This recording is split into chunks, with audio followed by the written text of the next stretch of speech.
मित्रांनो, भारताच्या निवडणूक आयोगाच्या एका लेटरवर भाजपचा सिक्का मारण्यात आलेला आहे। हे लेटर व्हायरल होत आहे। यावर काँग्रेसने प्रश्न उपस्थित केले आहेत।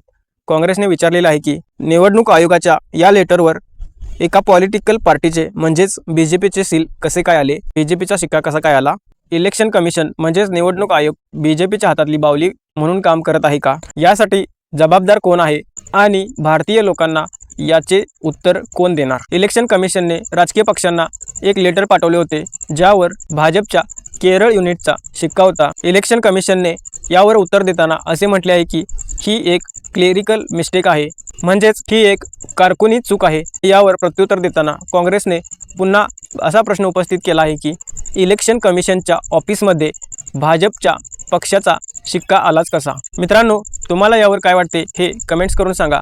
व्हिडिओ आवडला असेल तर लाईक करा, शेअर करा, तसेच यूट्यूब चॅनेलला सबस्क्राईब करा। धन्यवाद।